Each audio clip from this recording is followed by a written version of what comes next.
প্রতিবেশীদের হামলায় গৃহবধূ গুরুতর আহত, অভিযুক্তরা পলাতক। প্রাণঘাতী আক্রমণের 2 দিন অতিবাহিত হলেও নেই ধরপাকড়ের খবর। বকরিহাওর প্রথম খণ্ডে প্রতিবেশীদের দলবদ্ধ হামলায় গুরুতর আহত হয়েছেন গৃহবধূ সুপর্ণা দাস। পুরানো বিবাদের জেরে স্বপন আচার্য, সুজিত আচার্য, সন্ধ্যা দে আচার্য এবং রঞ্জিত আচার্য মিলে সুপর্ণা ও তার শাশুড়ি শেফালী রানী দাসের উপর আক্রমণ চালান। সোমবারের এই ঘটনায় সুপর্ণা দাসের অবস্থা বেগতিক হওয়ায় তাকে শিলচর মেডিকেল কলেজে ভর্তি করা হয়।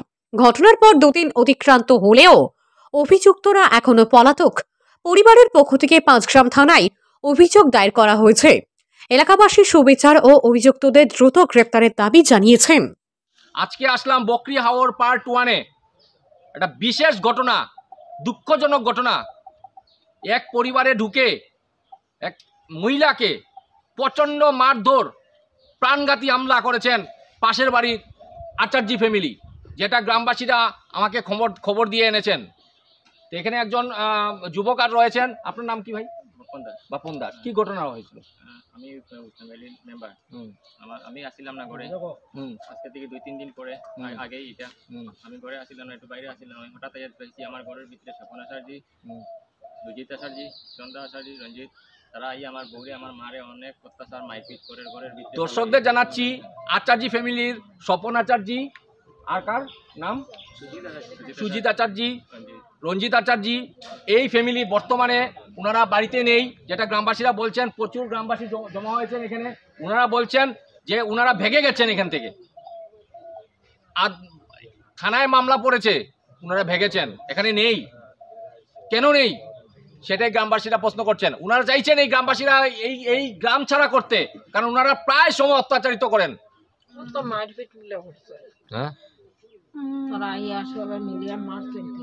মারছে ওই কোন জায়গাত মারছে? এটা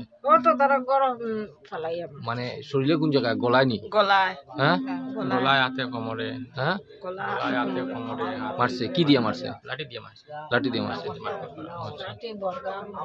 খুব বেশি মারছে। এখন কি তাই সিরিয়াস? তাহলে কি নাম? হ্যাঁ, সুপর্ণা দাস। আচ্ছা, মারছে যে তারাকে নাম কি?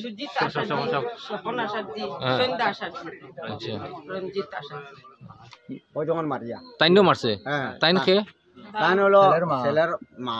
ও, সুজিত আচার্য মারছে দাসের উপরে এবং বাপন দাসের মার উপরে যে আঘাত করছেন, এটা কারা করছে আঘাতগুলা?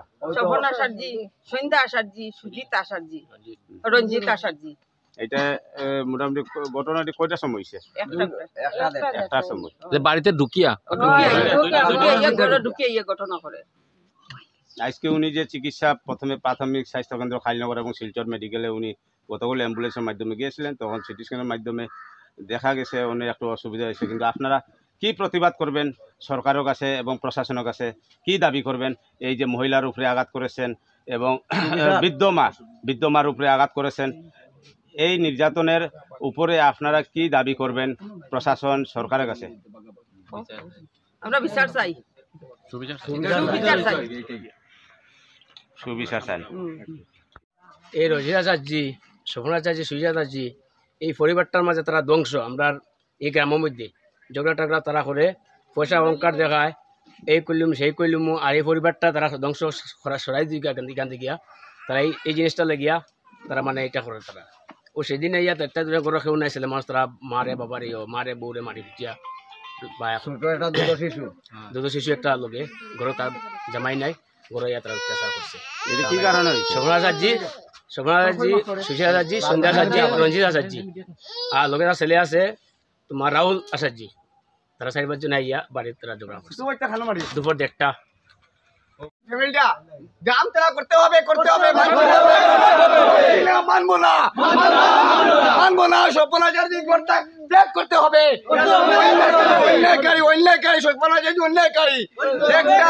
একটা মেলুকে মেরেছে। আমার মেয়ে কি তার মেয়ে কি? না না, তোমরা কোন না সুন্দর মতে বর্তমানে মহিলার পজিশনটা কি, যাকে মারধর করা হয়েছে? সংকটজনক অবস্থা আছে এখন। আচ্ছা, ওনাকে চিকিৎসা করানো হয়েছে কিনা? চিকিৎসা করানো হয়েছে। আচ্ছা, মানে চিকিৎসা কোথায় করানো হয়েছে? প্রথম কালীনগরে ছিল, বাদে কালীনগর থেকে রেফার দিছে, মেডিকেল নেওয়া হয়েছে। আচ্ছা, মেডিকেল থেকে এখন আনা হয়েছে করে, এখন অবস্থা সিরিয়াসও আছে। বর্তমানে মহিলাটা বিছানায় আছে, আমার স্ত্রী। আচ্ছা।